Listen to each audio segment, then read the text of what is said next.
Most L&D leaders know exactly where they need to go. They've read the reports, sat through the keynotes, briefed their boards on AI. The problem isn't awareness, it's architecture. The systems, the governance, the operating models that L&D runs on were never built for the speed AI now demands. My guests today have spent the best part of a year trying to measure that gap, and what they've found is that the issue isn't ambition. It's whether the rebuild that has to happen will be deliberate or reactive. The Learning Leaders podcast features conversations with chief learning officers and heads of learning from global companies. We'll be hearing about the learning journeys of these leaders, the changes they're bringing in their organizations, and how they're preparing their workforce for the future of learning.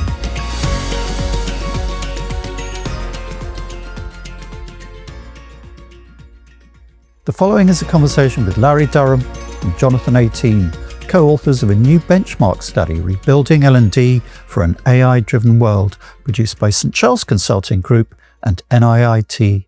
Larry Durham is president of St. Charles Consulting Group, an NIIT company with more than 30 years in enterprise learning. He was previously learning practice leader at PwC's Human Capital Advisory Services and is co-author of The Talent-Fueled Enterprise, a book that frames talent development as a strategic business driver rather than a support function. The same framing, L&D as a business lever, not an HR overhead, runs through the new report. Jonathan Ateen is Global Head of Consulting and Advisory Services at NIIT, where he leads the consulting and advisory practice. He sits at the implementation end of the transformation agenda, working directly with CLOs and L&D leaders, trying to close the gap between strategic intent and operational reality. His framing of the report's central finding has become its spine, that the research exposes a structural tension between what organizations know they need to do and what their systems are actually built to deliver. Together, they surveyed more than 200 senior L&D leaders globally to map the state of L&D readiness for AI. In this conversation, we get into the 5 indices behind the research, the 4 organizational archetypes the data revealed, the inverted bell curve of L&D value, the quietly worrying erosion of the early career talent pipeline, yes, there's a lot in this, and what L&D might actually look like 5 years from now if we get the rebuild right. So Larry and Jonathan, welcome to the Learning Leaders podcast. Thanks for having us. Pleasure to be here. You've both been in this field long enough now to have seen plenty of L&D research come and go. What made you want to build this particular benchmark, and what were you hoping to find that you didn't already know? That's a great question, John. I believe between Jonathan and I, we're about 65 years in the industry combined. And that was our first question when we went into this. Do we really need another benchmark, right? I get about 3 in my inbox every week. And so as we started talking about it, we asked the questions differently. What we were finding is in the learning space, why are we seeing so many initiatives, so much action, so much around AI, but so much frustration at the same time? And what we found was that there was a lot of ambition and excitement, but not a lot of action. And we'll talk a little bit about that today, but just the structural components were not there. But as we like to say, they were ambition heavy, but structurally light. They're not equipped to respond. So what we wanted to find out is not why people aren't more excited or what they're not doing. There's plenty of action, but what we found was we wanted to focus on what is it that's constraining them? And so we thought if we were practitioners or CLOs or leaders of L&D, what would we want to know? Why can't we get there? And so maybe that should have been the title of our benchmark. Why can't we get there, and what's holding us back? We focus more on the constraints around it. Yeah, and for me, John, it was more around the kind of the AI questions specifically, right? I think everybody in the market's talking about AI-enabled learning as the great panacea, and it's almost like it's a technology adoption challenge. You know, we've got the right platform, we implement it, done, we're sorted. But when I looked at all of our, client engagements and talked to some of our clients, they're not necessarily struggling for instances of Copilot or Claude or Gemini or other such technologies. They're not lacking for that, but what they are lacking is kind of like the connective tissue that sits underneath it, the the connecting that to the skills architecture, the clarity around governance, the measurement credibility, and all those kind of things. And those elements have always been there, but AI doesn't create them as problems. It kind of just exposes them much faster. And I think Larry and I wanted to kind of try and find some evidence that would help learning leaders and business leaders kind of hold conversations and try and have something that would help them around the adoption of it inside their kind of infrastructure, which wasn't built for kind of the kind of era we're moving into, where work's getting displaced automatically at such speed and scale that we've never seen before. So, Jonathan, to stick with you, you described the central finding of the report as a structural tension. Organizations know where they need to go, but their systems aren't built for the speed AI introduces. That sounds like it could describe almost any technology transition. I mean, I remember a few years back when we used to talk about internet time and doing things on internet time. And now we've got a different time, which is AI time, which seems to be faster. But what makes this one different? Is it just more speed? It's a fair challenge, John. I think, every major kind of technology transition that we've seen, be it, the rise of ERP or digital transformation, I think everybody kind of said, well, isn't the same thing, but aren't we just, we've got all the technology, we can't go fast enough. But I do actually think there's a number of fundamental things. AI is restructuring work. That's the fundamental change, right? With ERP and things like that, it changed the way you kind of process an order, but AI is changing how you make a decision, how you write a strategy, develop a person, run a client engagement, run a process. It's not just workflow change, it's wholesale role and roles change at the same times. And I think organizations have never really had to redesign work at that speed and scale before. So that's the first one, is the work's changing, and that's the force. Before, it's never been there. Secondly, I think, the capability gap that we're observing and talking to our clients about isn't kind of technical. It's not about how you use the system and how the system works or a process, but it's a human capability and it's a human change. And the bottleneck is, if that's the right word, is how can the workforce work with the new technology, with the agent and agents, exercise judgment with the AI rather than being kind of almost displaced by it. And that changes the nature of what we do as L&D. We're not training people to use just a tool or click a button in a quicker, faster, better way. We're trying to train a whole new way of working. It's a new paradigm.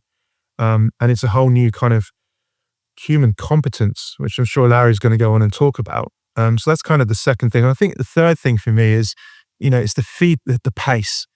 This is so much quicker. I think in previous kind of transitions, we had time to build up to the deployment date, the cutover time. We had time to do change management, to get people ready. And then the release happened and hopefully it all worked. And, clearly there's some hiccups and everything else. But this is moving at such pace that the work's changing so dramatically, given all the understanding of the way AI can be infused into the work, that it's, by the time you identify the problem, the solution is almost there, right? So, the problem's moved along. So, yeah, I think there's a structural tension, and that's the reason why I said it in the way that we did. It kind of connects with the past, with digital and ERP, but the mechanism and the work is so much different. I think it's a really different challenge for organizations to lean into. Larry, you've talked about the concept of work architecture, how the structure of work itself is being reconfigured by AI. Can you explain what you mean by that and what it means for where learning sits within the organization? Yeah. Jonathan began to touch upon that just a moment ago, but let me, for fear of overstating it, but I will, it means everything. When we think about work architecture, learning and training and developing people has always been in service of the business, the work that needs to be done. So if we think about, first of all, the AI transformation, what is the work that the organization you support is doing? Number two, the work architecture. Who's doing it? It used to always be which group, which role is going to take on certain work. And there were small shifts over time with some efficiency by technology. Now what we see is with AI, everyone loves to use the term human in the loop. What that means is a substantial amount of work is going to AI and there's a human element. So now we've got two dimensions here. I think one thing that really strikes me, some of our clients have said early career work, year 1 and year 2, 40, 50% of that work is going to be done by AI. That alone is a problem that we should dwell in as an L&D function to say, so what does that actually mean? And one thing that we've found, and I won't go too long on this, is that most of the training and learning that we provide to organizations, if you think about it, is in the bucket of declarative knowledge and procedural task. That's exactly the kind of work that AI is exceptionally good at and will displace. So if you feel a little bit of an existential crisis within L&D, what you're feeling is the work architecture is changing.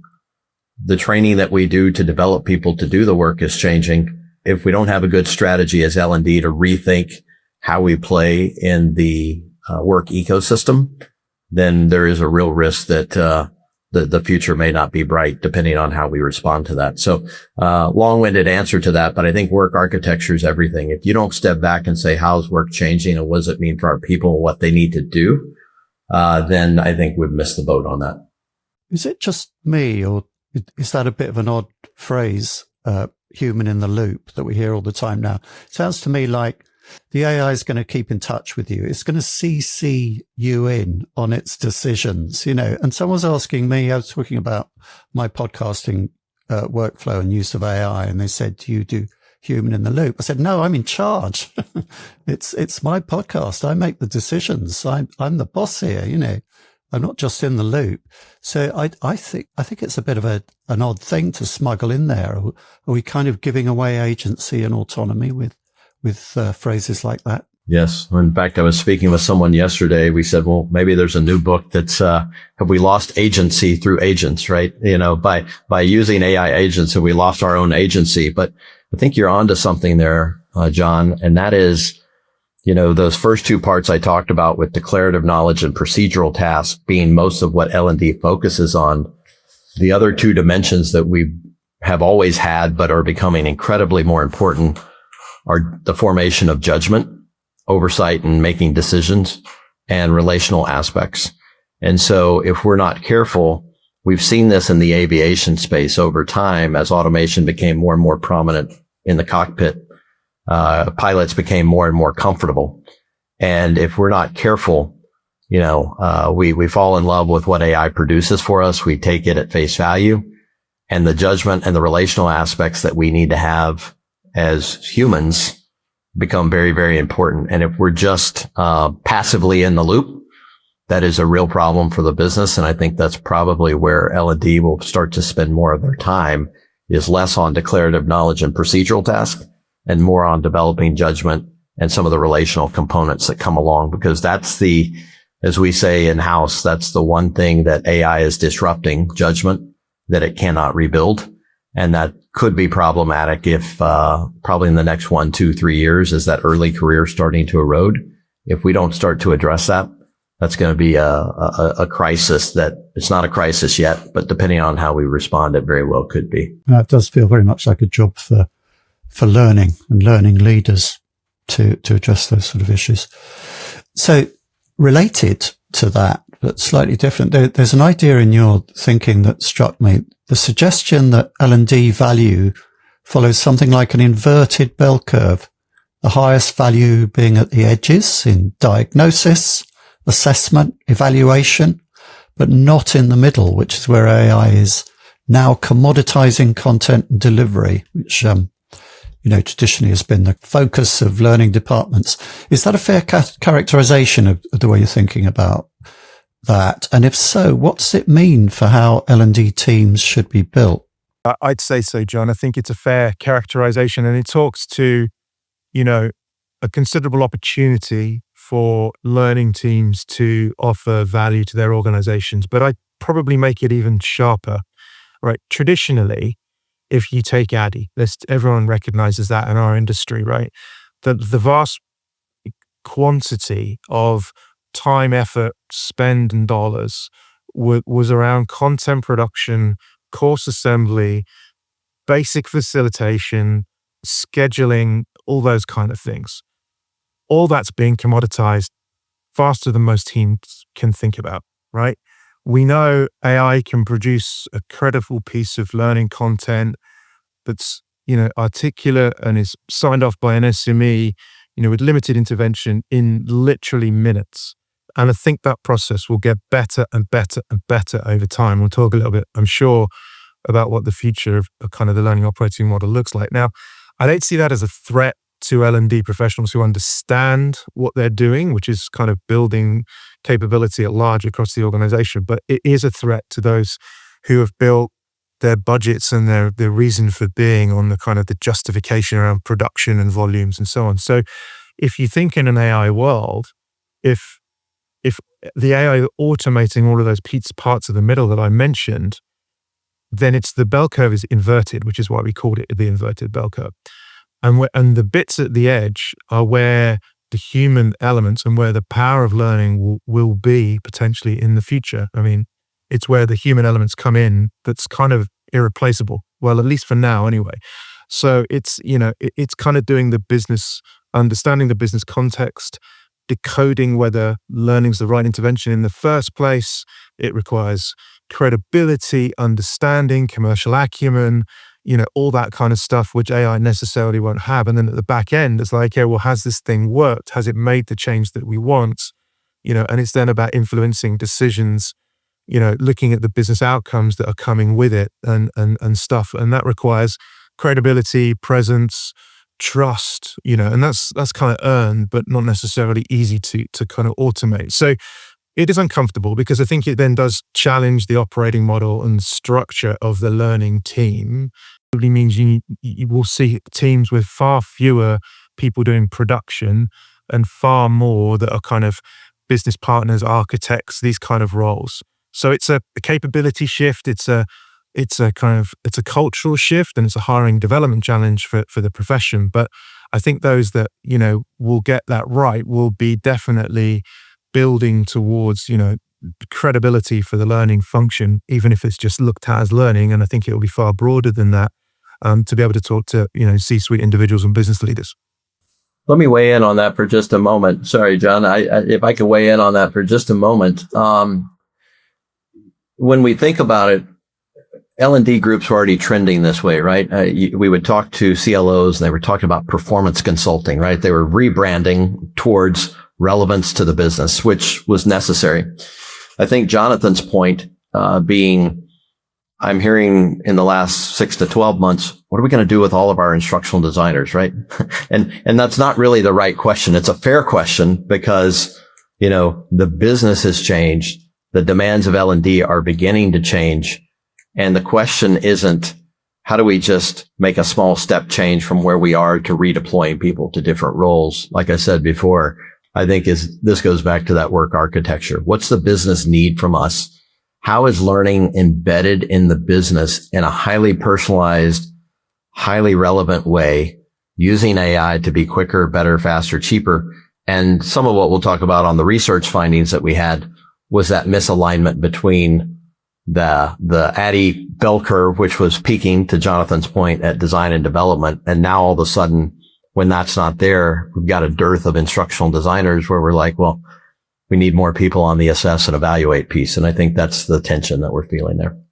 What I was going to say there is, are we seeing this happen now, or is it a potentiality for what might happen? And the reason I ask that is because I feel a sense that certain people have been beaten over the head. Certain people in L&D have been beaten over the head for years by the fact they're too content obsessed. They don't do learning in the flow of work. They don't do performance consulting.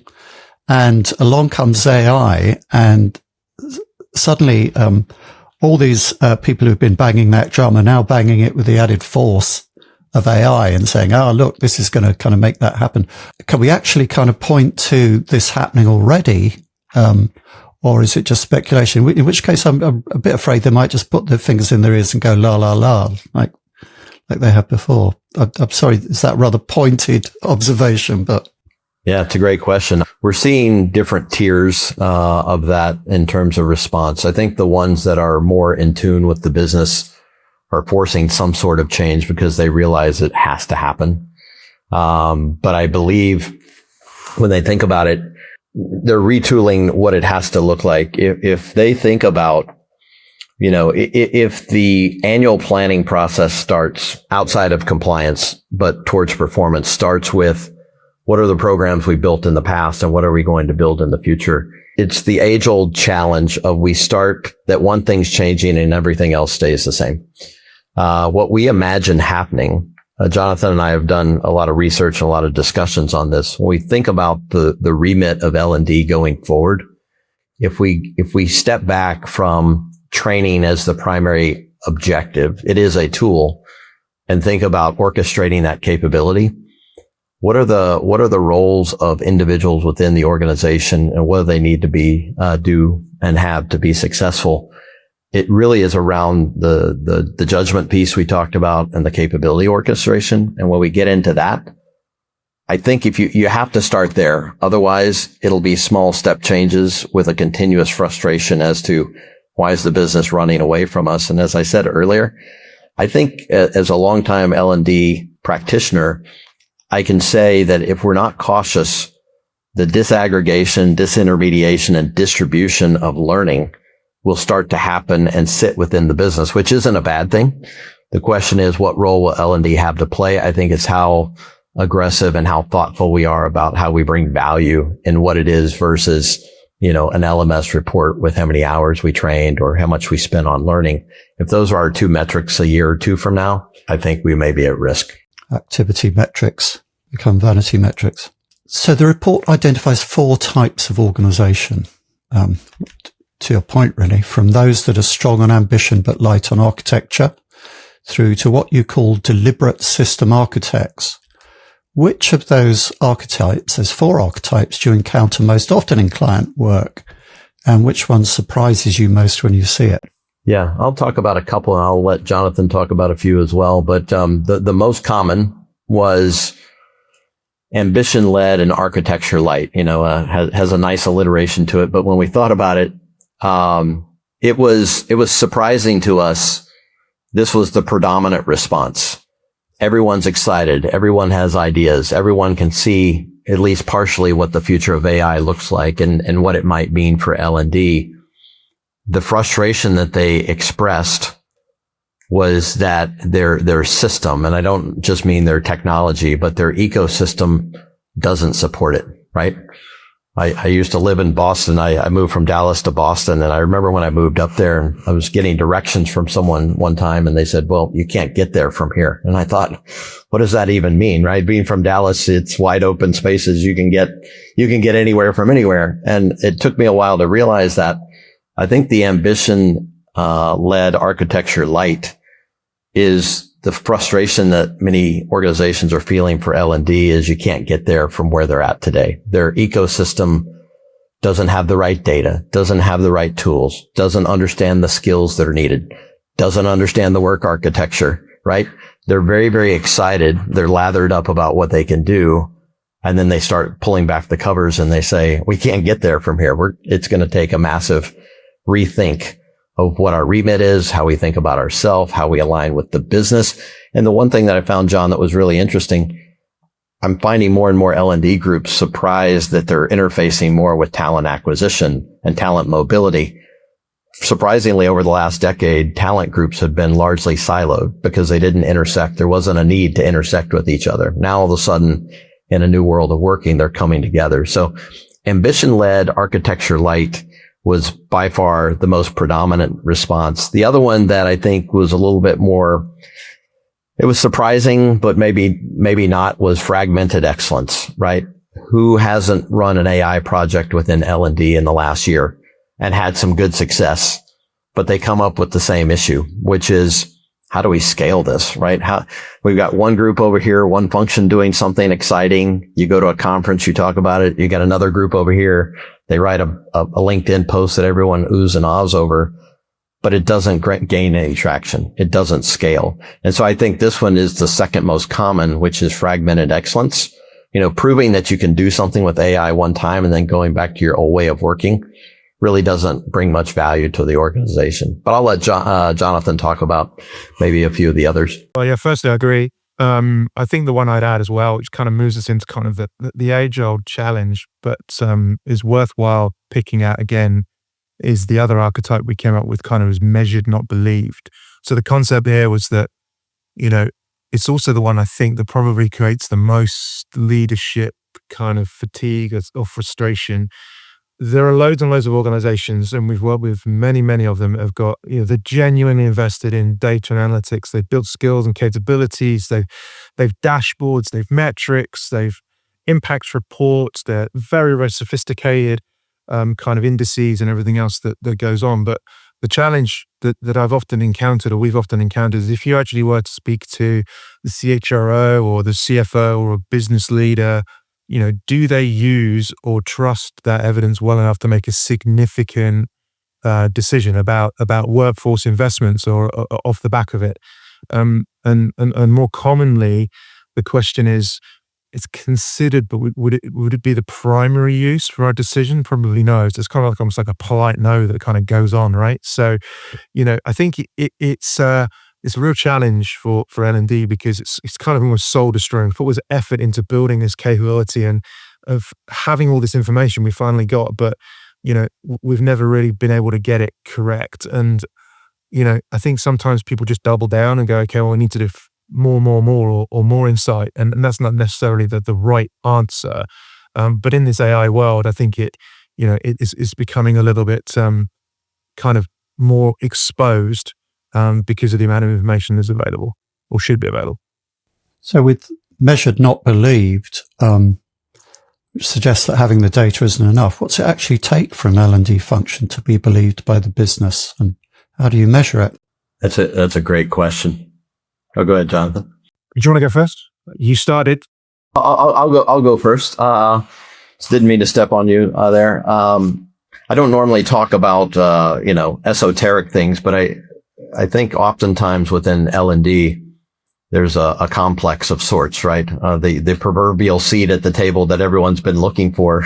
There's a big seat for L&D right at the table, and everyone's debating, well, who from L&D should go sit in it, and are they expecting us to show up there, and all these kind of things. So we have this proverbial seat with our name on it. And strangely enough, I think the organization as a whole, right? It's a little bit of an identity crisis, which is if I show up and I'm here to, in the new ways of working, in your new work architecture, we're here to help with the capability of orchestration and the formation of judgment to ensure you've got the right people with AI to do what you need to do.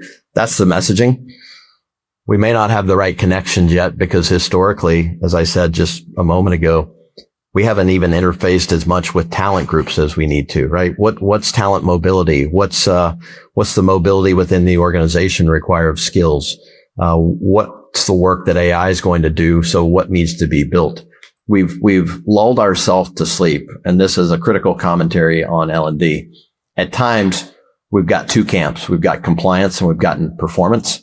And in compliance organizations, we lulled ourselves to sleep that if compliance is the key, then it's probably enough.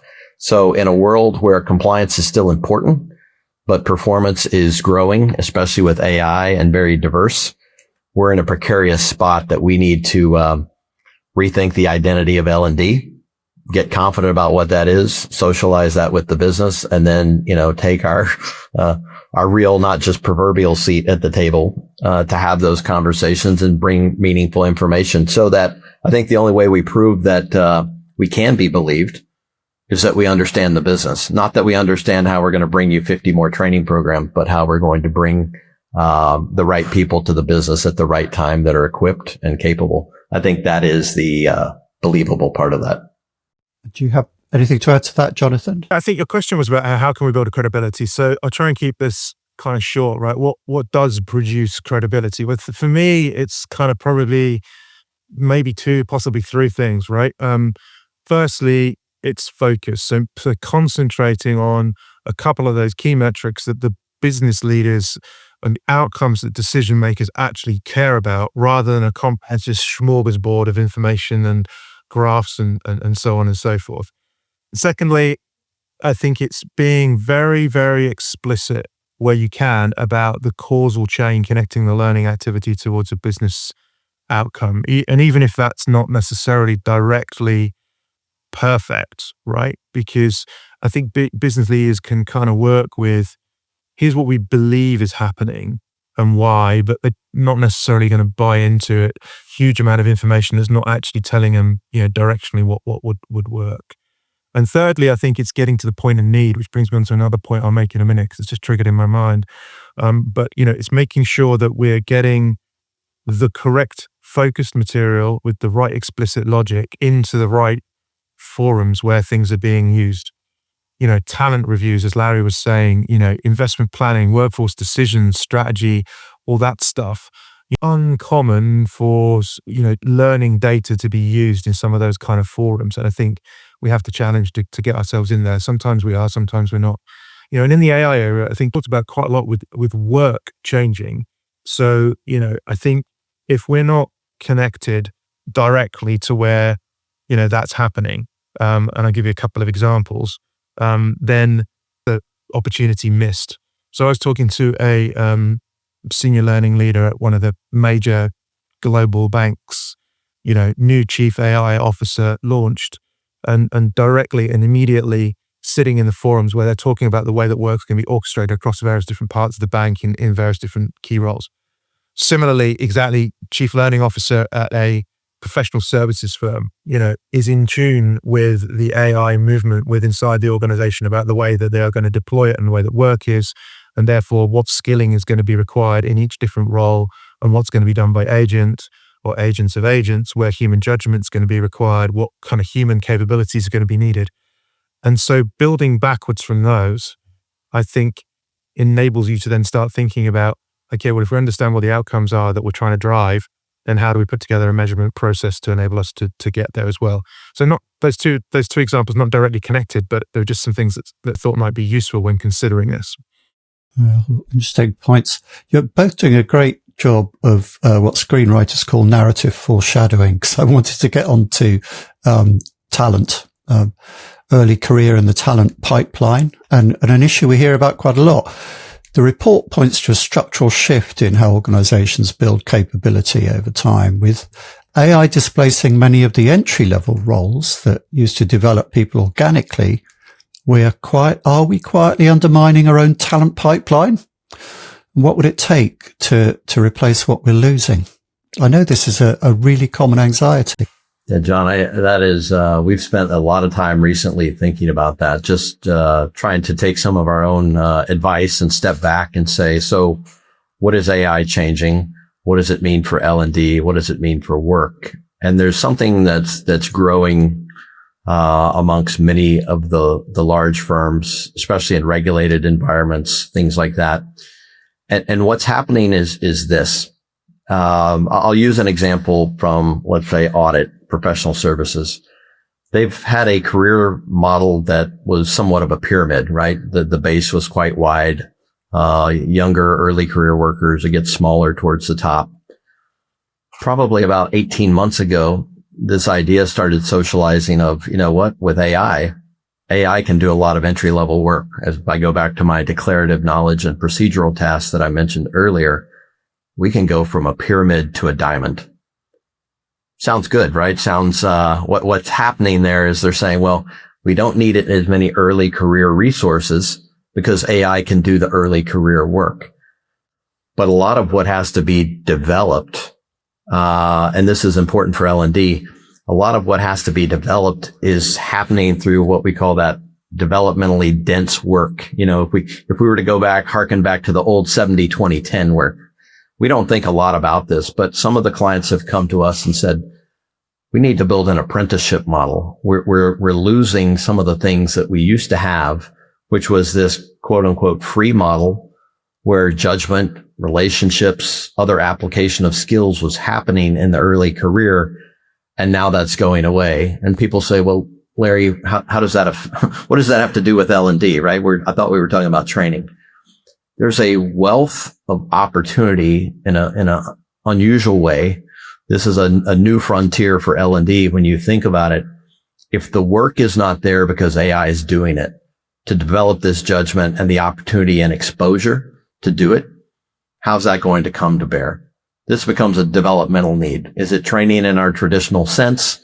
No. We've used the term synthetic opportunities or formative work, where advanced simulations are used to expose people. Because think about this. If you go from a pyramid shape to a diamond, how in the world does that very fine point at the bottom where people start produce enough people to go up to a level where you have a diamond shape that's broad in the middle for that managerial task to oversee? How do I judge and manage and oversee something that I've never experienced myself? There's no way you can apply judgment to it. And it's producing a very interesting model where we believe L&D has a hand in preparing people in a space that wasn't needed before because the work was doing some of the work for us. Now all of a sudden L&D has a new model. And what I love about this is a conversation that CLOs can take to the business, to that seat at the table, and say, can I share what we're seeing developmentally to make sure we have the right pipeline of people along with AI to deliver on what our business objectives are? This is a very keen point that maybe in the past L&D wouldn't have shown up with. And I think that's the way we build credibility, is thinking about how this void is starting to create in the early career space and what it means for L&D. Yeah, interesting paradigm that. Pyramids were created with a lot of slave labor. A lot of workers think of themselves as wage slaves. Diamonds, on the other hand, are created through immense force and geological pressures. I don't know what that leads us to think. Jonathan, did you have something to add? There's one quick comment I wanted to make. I love the diamond analogy that you just brought about all the forces that created them, John. But it's you could view that as there's something we're losing, but we're not losing the need for development. We're losing the work that gave the opportunity, which was the mechanism to deliver the learning. And the question then is, what will you do about it? Which is what Larry was talking about, taking it to the seat at the table to say, okay, this is a problem where we need to think about it. And so I suppose then you're thinking about, well, what would that deliberate redesign look like? And then you come back round to the answer that Larry said around simulation, AI-enabled synthetic work to provide that skill building that used to previously happen just by sitting with Nelly or working with more senior people. Perhaps an analogy is what the type of training that the military do. And the cliche about defense training is that they're either fighting or training. And actually most militaries spend a lot more time training than they do fighting. And, the training is extremely intense. There is a lot of kind of geological scale pressure on training. Very often people die, unfortunately, in military training, and it's all preparing for that moment where suddenly it's going to be real. So maybe we need to take a leaf out of the book of defense training. Anyway, I'd like to get onto the role of partners. In a world where L&D has to rebuild itself for AI, does the role of external partners, learn tech suppliers such as NIIT, for instance, consulting firms such as yourself, Larry, outsourced providers like yourself, do those roles have to change too? And if so, how? This is an interesting question for me as a freelancer, because I see the effects of AI in the freelance market much more intensely than I think than a lot of waged people do. I think the answer is, of course, it changes it, right? Unambiguously, right? There's got to be change given that goes with it. So you said, John, consulting, outsourced providers and kind of systems or learning tech. Thinking from a kind of consulting perspective, Larry will obviously have a very good view on this as well. But, the mandate in L&D from consulting has historically been quite kind of, episodic. Come in, you do a review, you diagnose the problem, you design the solution, you build it together with the client. You go through a handover process and either one of two things happen. You continue to do more work because something else emerges, or you leave. And that model was kind of fine when the thing was being built almost like as a program to serve a problem, where an operating model design can be documented. It can be handed over as a deliverable. but it doesn't work when what's being built or what you're trying to build is something that's live. Capability is connected with various different components. There's governance built into it. There are continuous feedback. You're trying to build a very, very different thing in the AI era. So what does that mean that we do as consultants to do that? So I suppose, one of the highest order for us is really to start thinking about, doing something very different. We're not designing a learning strategy or an operating model that can be taken from one client to the other. We're trying to think about the logic of how learning will be delivered in the future. And if you think about, without getting too out there's going to be a sensing element. So there's a sensing layer that helps connect to whatever that delivery engine is in the middle. That could be some form of simulation type engine that then connects to the kind of coaching or interaction with the individual. The whole that needs to be connected with the kind of organization's operating infrastructure. And that's, if you think about it, as I'm talking about it, that's a technology question. It's an operating model question. It's an organizational design question. It's a workforce strategy question.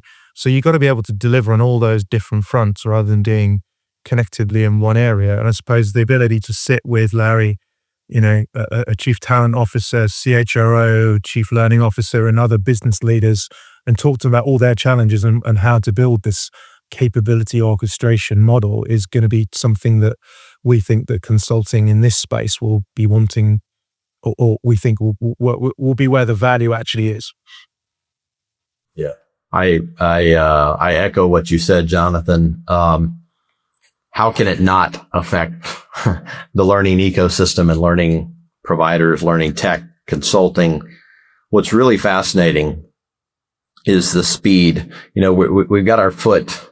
We as L&D collectively have our foot in two camps. What we have to deliver today and what we know, and where we know AI is going and the probability of that, as well as what the ecosystem is selling. Today, we're in those early stages. It won't be there much longer, where the systems are much the same, but they have AI layered on top of them, but we somehow are still building the same things, doing the same programs, right? All those things. I think what Jonathan highlighted and what we've spent a fair amount of time researching is using AI to monitor business signals and individual performance. So if you think about that, all of a sudden, we used to be agnostic in an L&D sense, right? We would get a request from the business. We've moved away from that, but the business would say, hey, we need a program on this, or we're not doing this very well. About a year after poor performance happened, we would come up with a remediation and an intervention and then report out that it was done, but probably didn't have meaningful real-time effects. The ability to use business signals and AI monitoring to then personalize intervention in real time. That sounds very futuristic, but that's the direction we're heading. Whereas I think a lot of what the learning tech market is doing right now is just improving upon what we currently have. And that's not to bemoan or badmouth anyone on that phase. It's just that we have a foot in both camps. I do think we're moving to a much more integrated sensing capability where you get the performance support and training and learning you need. And I think that's why the question around, so what's the role of L&D? Coming back to our inverted ADDIE model, what are the business concerns we have? People are going to be more mobile. AI is going to take on more work. We need to form more judgment where oversight of AI is needed.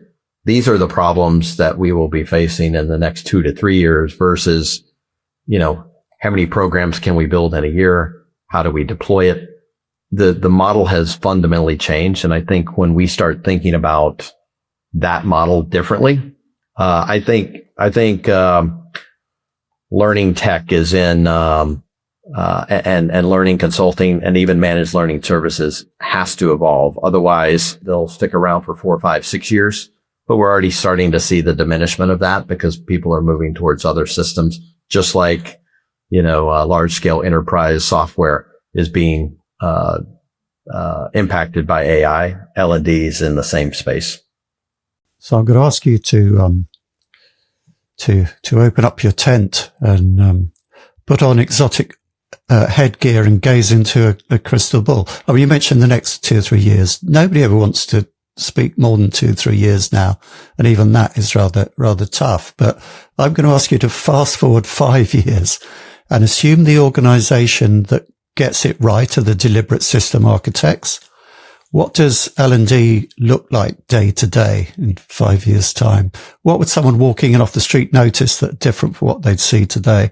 All the operatives are a bit shiny and plugged into the mains, I suppose. But apart from that, You've really opened that up. I think that's a real challenge, genuinely. And I think anybody who can answer this without any kind of caveat, which I'm going to add in before I answer it, John, 5 years out in this market is a getting it right is almost like, future thinking, on speed. But let's give it a go anyway, because everything's moving so fast. So your question was, what does it look like? I think we started to talk about it, but let's be a little bit more explicit, right? I think I'll try and talk about kind of 3 layers of what I suspect that we'll end up with, and we can then start thinking about the infrastructure and the people that might be needed to support that underneath. So I think the first one, Larry's mentioned quite extensively, this kind of sensing system. And our hypothesis is that, there'll be an integration with APIs and all that API-led first and so on into performance data, project data, management conversations, leadership insight, business outcomes, all the traditional talent things, and a whole bunch of other stuff that kind of feeds into almost like a needs intelligence layer, right? It's not surveying stuff, but everything's kind of being monitored real time. And the system, it's not waiting to be asked.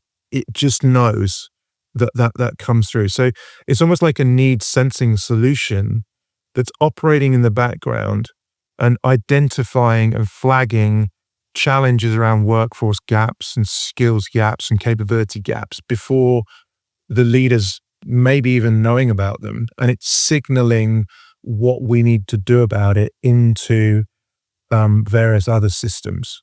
So there's kind of like the automation of all of that, but then there's almost the human role that goes with it as well. So I think, we're going to see almost like, I don't know what the right term is, but skills intelligence kind of leads. Maybe this is a new role, right?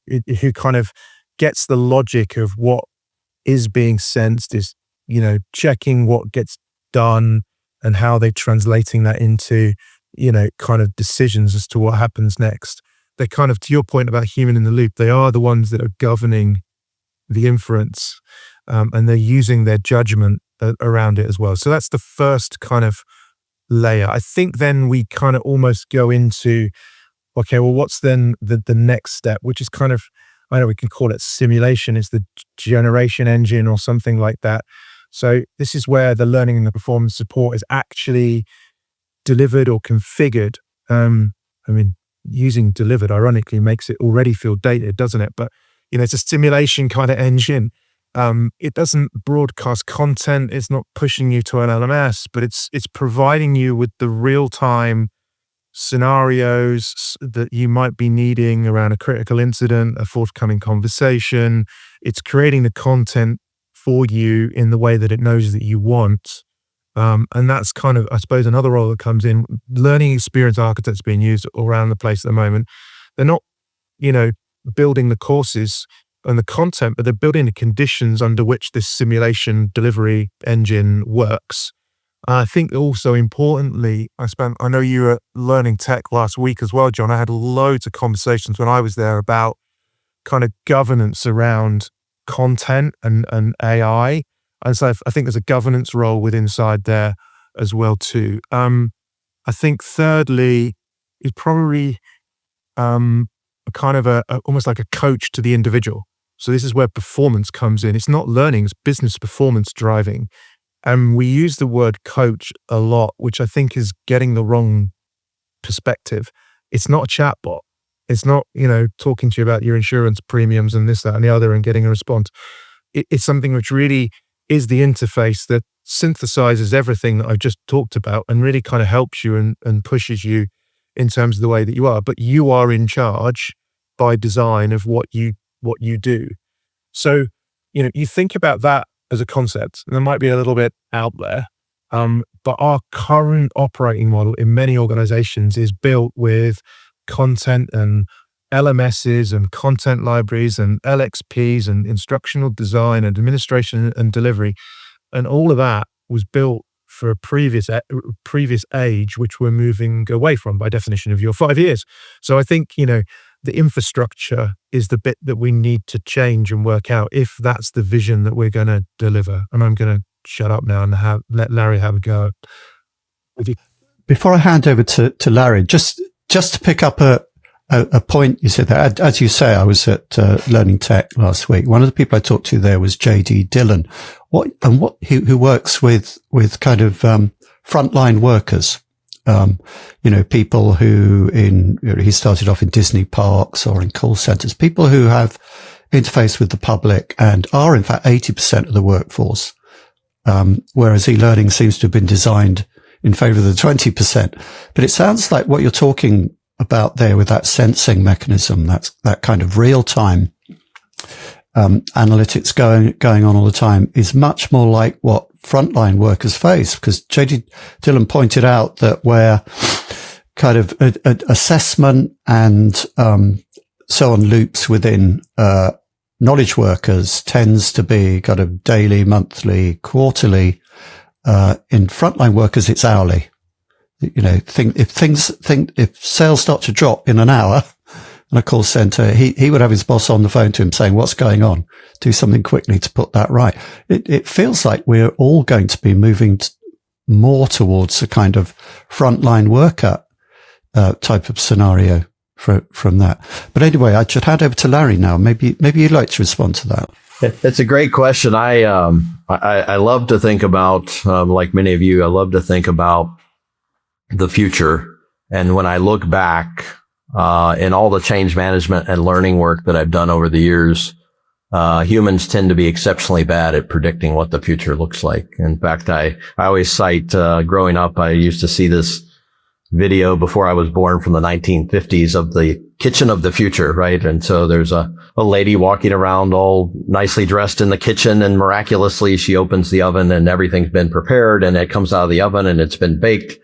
And I'm thinking, here we are in 2026. I still don't have that oven, but I can get on my phone. I can go to Uber Eats and I can have food at my door in 20 minutes, right? So the outcome is the same. And I think we're all in violent agreement. That ambition-led part, we're all in agreement of what it could be.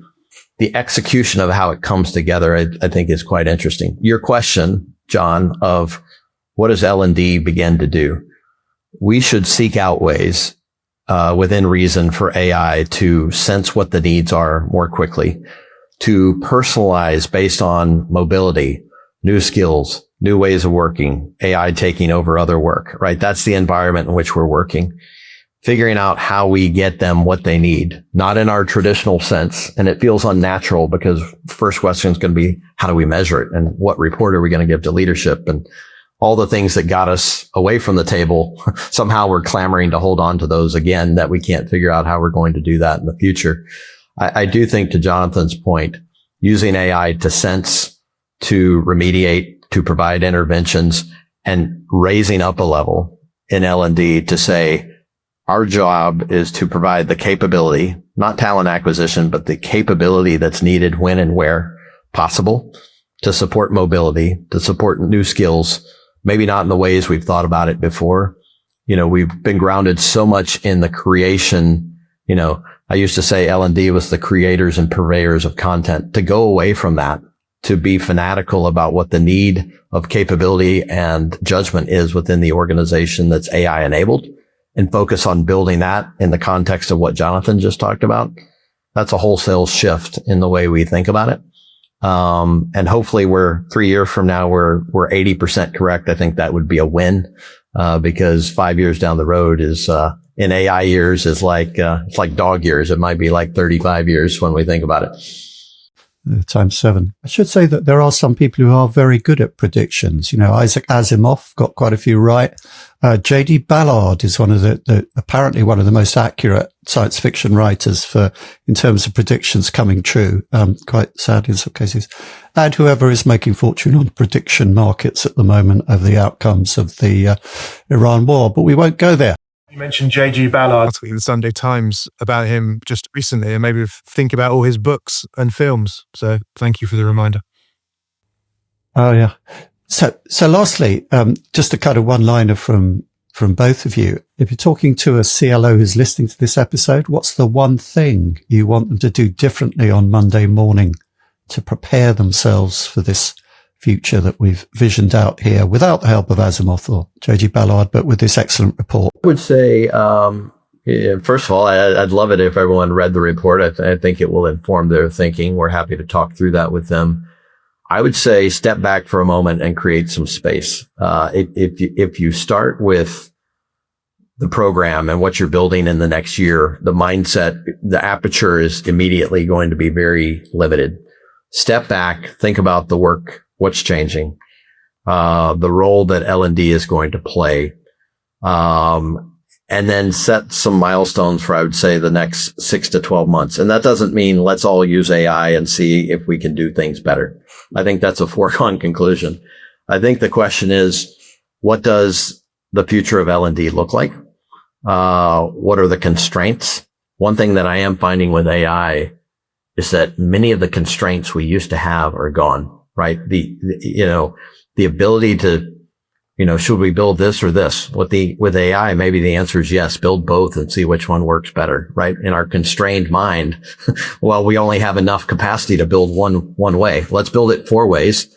Let's show up to the business with a prototype already built, right? Because the cost of doing it is so low.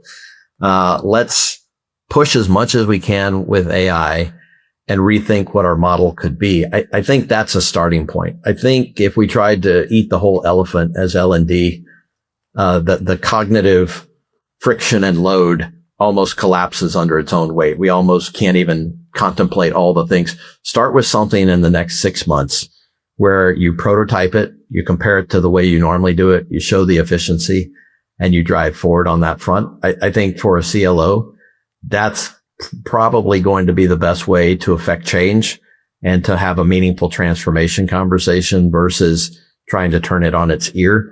I just don't think most of the organizations could accommodate that. Jonathan, you get the last word. Dear. Good answer, Larry. I'm not sure I can top that.